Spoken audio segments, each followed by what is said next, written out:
Agora, na sua televisão, o programa que você aguardava. A Cadeia da Prece. Um programa diferente, vibrante, transformador. A Cadeia da Prece, unindo a família em torno de Cristo, levando o Evangelho a todo mundo através da TV e das redes sociais. Produção: Igreja do Evangelho Quadrangular Ecoville. Apresentação: Rogério Amorim, o seu pastor da televisão. A Cadeia da Prece, Jesus mais perto de você. Levantai-vos, bendizei ao Senhor vosso Deus, de eternidade em eternidade. Ora, bendigam o nome da tua glória, que está levantado sobre toda bênção e louvor. Tu só és Senhor. Tu fizeste o céu dos céus e todo o seu exército, a terra e tudo quanto nela há, os mares e tudo quanto neles há, e tu os guardas em vida a todos, e o exército dos céus te adora. Tu és Senhor, o Deus que elegeste Abrão e o tiraste de Ur dos caldeus e lhe puseste por nome Abraão. Amém? Esse último verso é muito forte, porque em Abraão nós somos hoje a Israel de Deus. Nós somos os salvos, nós somos os justos, não é? Nós temos herança. Até comentava com a Marilza, antes de sair de casa agora, assim, meu Deus, eu estou há 2 dias preparando essa palavra para falar de uma coisa difícil de falar, da sua grandeza, né? Da majestade, da inimaginável, da indescritível grandeza de Deus. E a cada instante eu voltava lá no meu escritório, da minha biblioteca, para acrescentar mais uma coisa. Então eu não sei nem por onde começar, porque é tanta coisa que eu acrescentei aqui, não é? Mas eu vou começar, onde é que eu vou começar? Vou começar em Juízes. Lá em Juízes nós vamos encontrar um moço diferenciado, chamado Gideão. E a gente lê assim no capítulo 6 de Juízes. Tem Juízes na tua Bíblia aí? A partir do verso 11 diz assim: o anjo fala com Gideão. Então o anjo do Senhor veio e assentou-se debaixo do carvalho que está em Ofra, que pertencia a Joás. E Gideão, seu filho, estava malhando o trigo no lagar. Preste atenção, lagar não é lugar de malhar trigo. Lagar é para azeite, para moer azeitona, para fazer vinho. Estava malhando o trigo no lagar para o salvar dos midianitas. Então o anjo do Senhor lhe apareceu e lhe disse: o Senhor é contigo, varão valoroso. Mas Gideão lhe respondeu: ah, meu Senhor, se o Senhor é conosco, por que tudo isso está acontecendo no Brasil? E que é feito de todas as tuas maravilhas que nossos pais nos contaram, dizendo: não nos fez o Senhor subir do Egito? Porém agora o Senhor nos desamparou e nos deu nas mãos dos midianitas. Então o Senhor olhou para Gideão e disse: vai nesta tua força e livrarás a Israel das mãos dos midianitas. Porventura não te enviei eu? Amém? Então o que nós vemos acontecer com Gideão é uma coisa que eu nunca tinha visto por esse lado. Nós vemos um sujeito vivendo uma situação análoga à nossa. Nós estamos desanimados. Nunca vi tanta gente nervosa, nunca vi tanta gente ansiosa, nunca vi tanta gente depressiva. Nunca neste país se vendeu tanto remédio, como diziam os antigos, né, para os nervos, como hoje se vende. É uma fábula o que esses vendedores de drogas lícitas estão faturando. É um absurdo. E tudo porque esse espírito que dominou Gideão está dominando o mundo, mesmo o mundo não cristão. Mas o mais triste é que está dominando o mundo cristão, que está tão calado quanto o mundo não cristão com relação a todas as patifarias que acontecem aí, as vergonhas que nós enfrentamos. Estamos perdendo a noção que esse moço perdeu. Que noção? A noção da grandeza de Deus. Por isso a gente está desassossegado. Por isso a gente anda nervoso. Por isso a gente anda inquieto. Por isso a gente anda com medo. E agora eu estou falando da igreja. A igreja de um modo geral, independente de denominação. A igreja está realmente vivendo dias em que ela não está sendo igreja como deveria ser. Porque ela perdeu também a noção da grandeza de Deus. Assim como aqueles que não têm esperança, perdendo a sua esperança. E perdendo de vista a grandeza do nosso Deus. Eu até fiz a anotação aqui de um monte de versículo que no final eu não leio nenhum, porque senão a gente vai sair daqui meia-noite, para variar, não é isso? Mas os céus proclamam a glória de Deus, né? E o firmamento anuncia...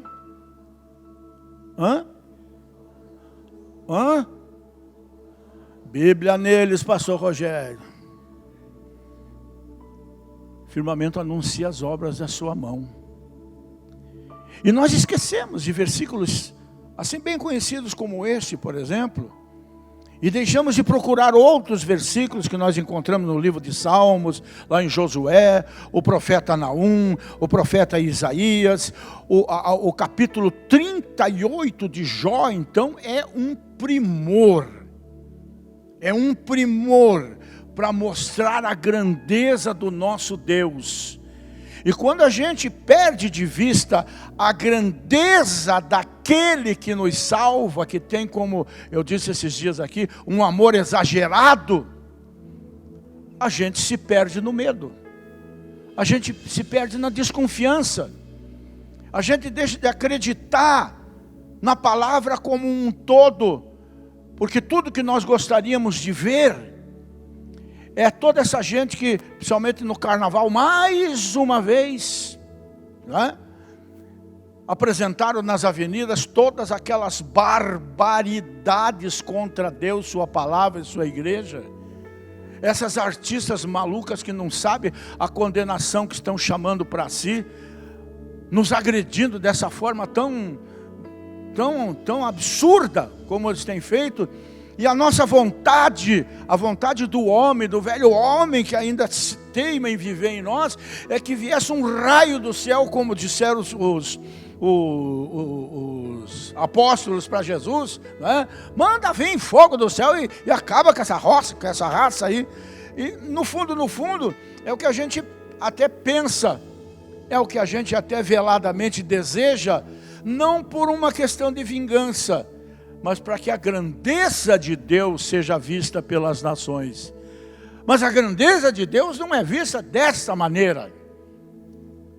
Como Ele mesmo disse, não é por força nem por violência, mas é pelo meu Espírito. Ele sabe como faz, e Ele está fazendo. A justiça dele é infalível. Porque o Deus em quem nós cremos, em cuja fé nós colocamos, né, cuja esperança nós colocamos pela fé, é o Deus que, por exemplo, Salomão disse, quando estava consagrando o templo que ele construiu, né, ele viu aquele templo magnífico, aquela fumaça da glória de Deus, e também a fumaça do churrasco lá fora, né, tudo misturado junto. Ele viu aquilo tudo e ele diz assim: eis que os céus e até o céu dos céus não te podem conter, quanto menos esta casa que eu te edifiquei. Ele tinha dimensão da grandeza do nosso Deus. Ele não descria desta grandeza acontecesse o que tivesse que acontecer.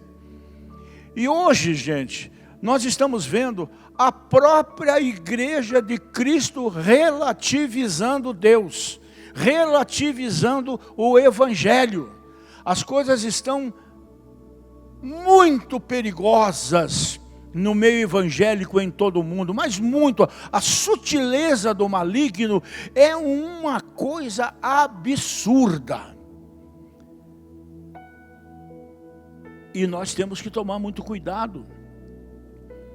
Que me veio um versículo à mente agora, que Jesus diz que por se multiplicar a iniquidade, que é o que está acontecendo, o amor de muitos esfriaria. Então eu faço uma conotação meio estranha aqui, e a Bíblia diz que Deus é o que, gente? Oh meu Deus, pensei que vocês tinham ido embora. Deus é amor. E se o amor, por causa da iniquidade, está esfriando, nós estamos perdendo de vista a grandeza do nosso Deus, que suplanta tudo isso, toda essa injustiça. Sempre foi assim. Mas a igreja acaba sempre pagando uma parte da culpa desses malucos, porque nós estamos no mundo, mesmo já não sendo mais do mundo, sofremos muitas das consequências, lamentavelmente. Mas nós temos que entender, vou fazer um comentário aqui, nós temos que entender que tudo o que está acontecendo no mundo, tudo o que está acontecendo no Brasil, toda essa desgraceira que está acontecendo, que ainda não perceberam, né? Mas vão perceber, principalmente esse ano, tudo que está acontecendo na natureza, a natureza revoltada, coisas horríveis acontecendo. Na semana passada eu vi na televisão lá na Noruega, deu uma pena de ver aquilo, bois, cavalos, vacas e muitas ovelhas, como estátuas assim, totalmente congeladas no campo, 60 abaixo de zero. No lado dos Estados Unidos, no Canadá, 40 abaixo de zero, o país congelado, as ruas congeladas e assim por diante.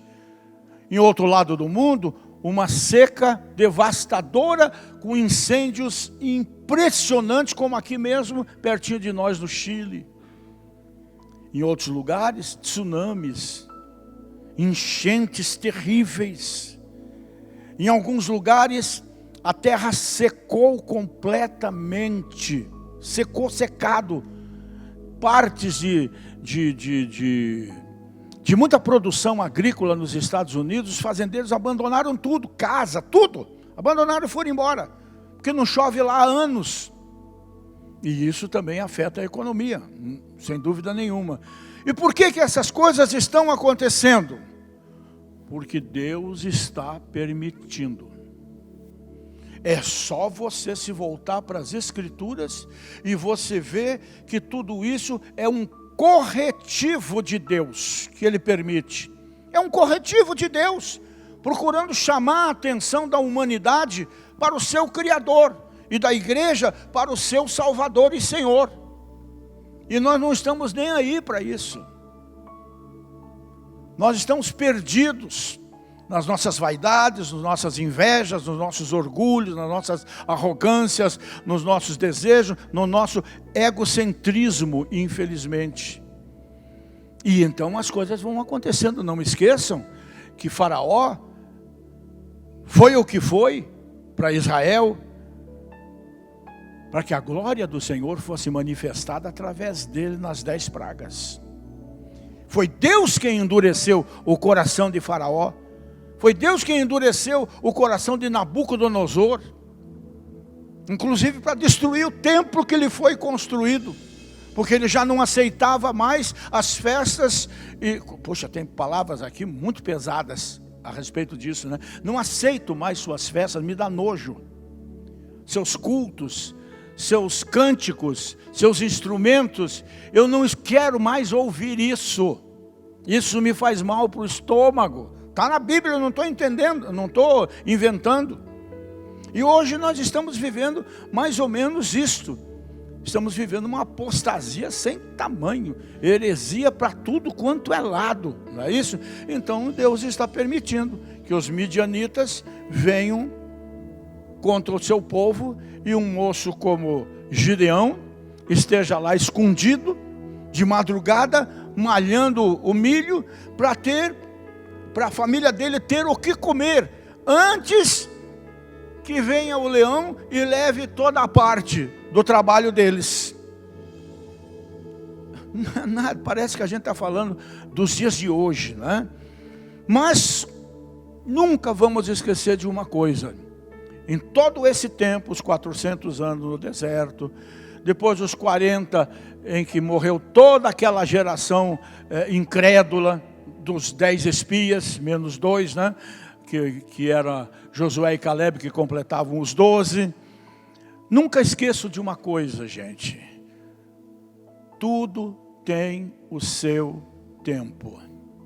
E o tempo de Deus não é o nosso tempo.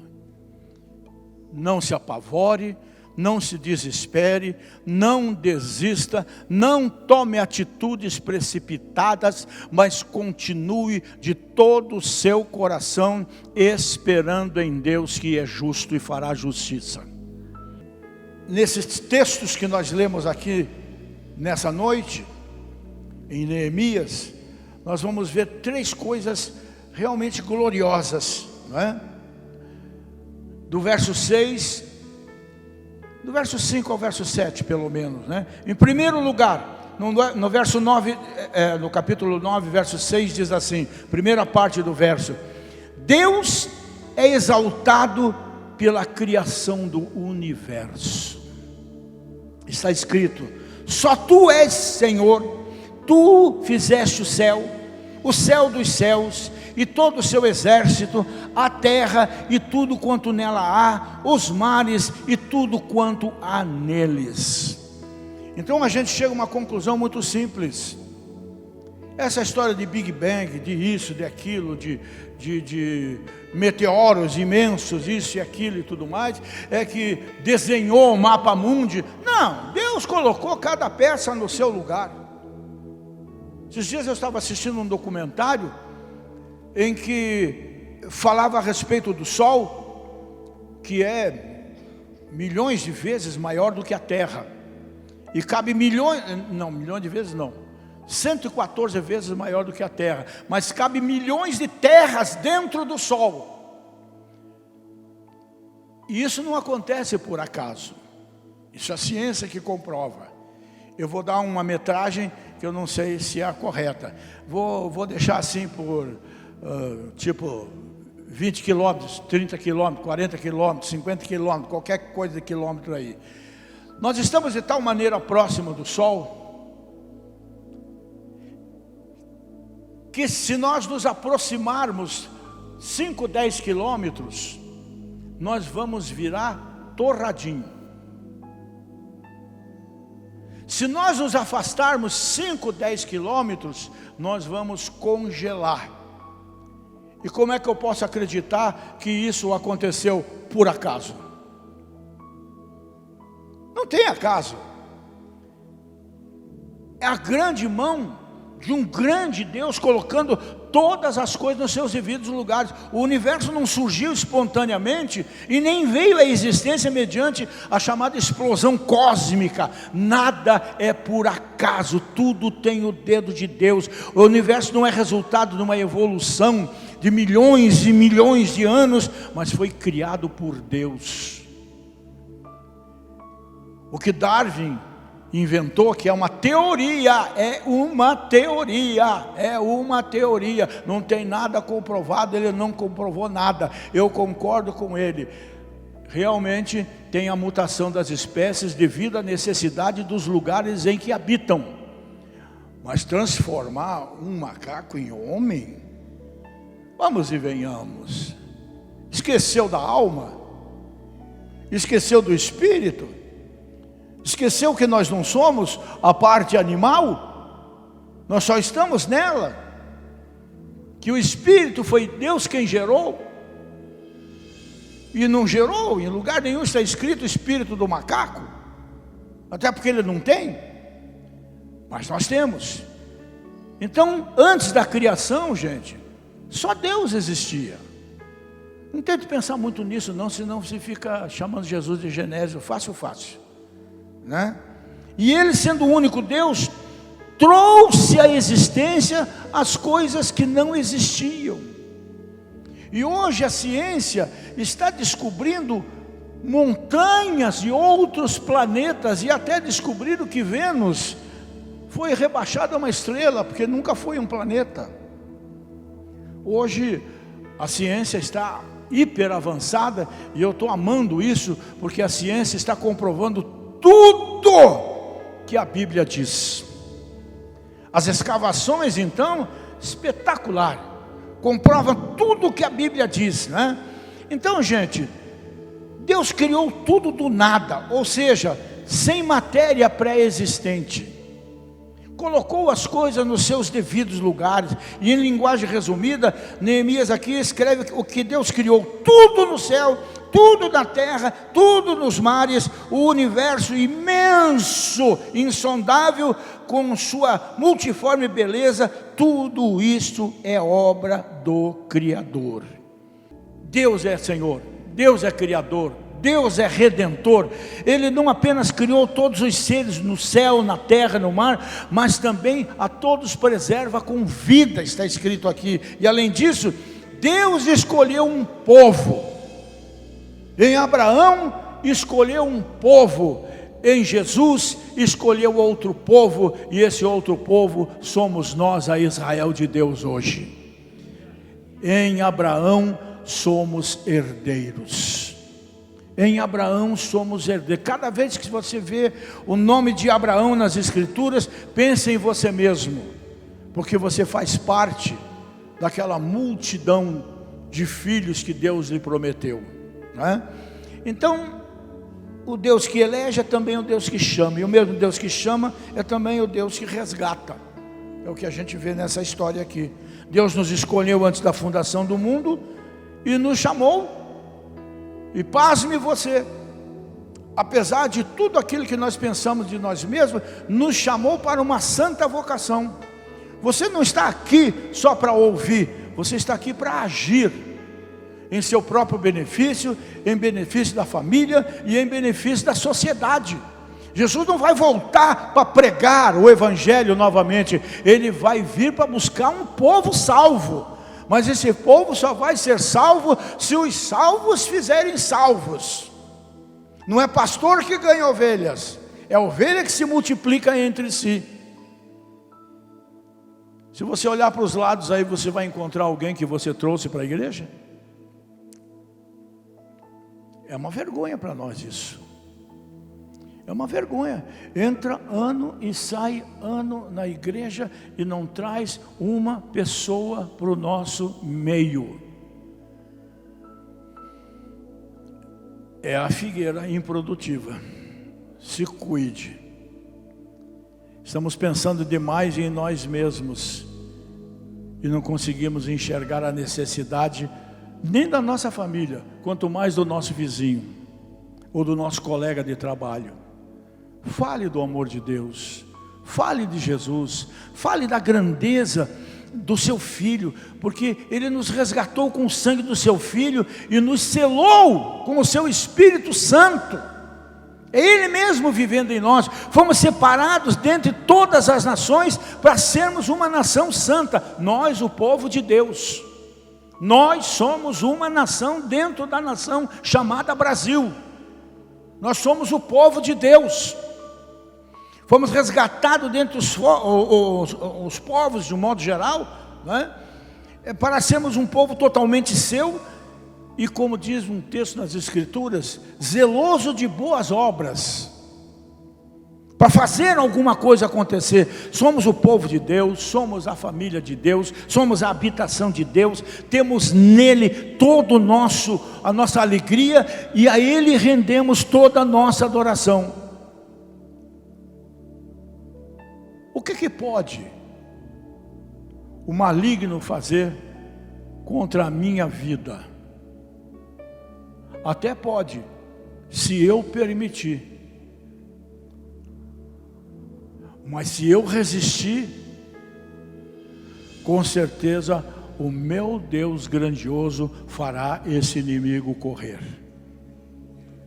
Nós dependemos demais, não que esteja errado, não mesmo, mas nós dependemos demais da oração uns dos outros ou da oração do pastor, quando nós devíamos ter essa autoridade em nós mesmos, ter essa vida de oração que eu tanto falo para vocês aqui, todo dia de manhã. Não saia de casa sem antes tudo estiver certo, sem que antes tudo esteja certo entre você e esse Deus grandioso, sem antes colocar nas mãos dele todas as tuas tarefas do dia. Eu tenho vivido momentos assim maravilhosos, às vezes como agora recentemente, que eu fui com o Rodrigo lá para os Estados Unidos e tudo mais, eu sempre peço: Senhor, põe as melhores pessoas no meu caminho para me ajudarem, e não dá outra. A gente encontra pessoas. Como é que vamos fazer para ir agora aqui de Miami para Orlando? O irmão lá: eu moro em Orlando, estou indo para lá, vou levar vocês. Assim, essas coisas não acontecem de graça, coincidentemente. Acontece porque eu pedi. Pede e recebe, bate e se abre, busca e se acha, não é? Então, gente, por que medo? Por que insegurança? Josué, Caleb entenderam, Davi entendeu. O sol parou, porque um homem que conhecia a grandeza do seu Deus pediu. Por que certas coisas não acontecem na minha vida e nem na sua? Porque nós não temos coragem de pedir. Nós não temos a noção do que Deus é capaz de fazer na nossa vida. Permita que Deus seja grande em você. Amém? Pede orientação de Deus, pede sabedoria de Deus, pede discernimento de Deus, pede graça e unção de Deus, e você vai receber tudo isso.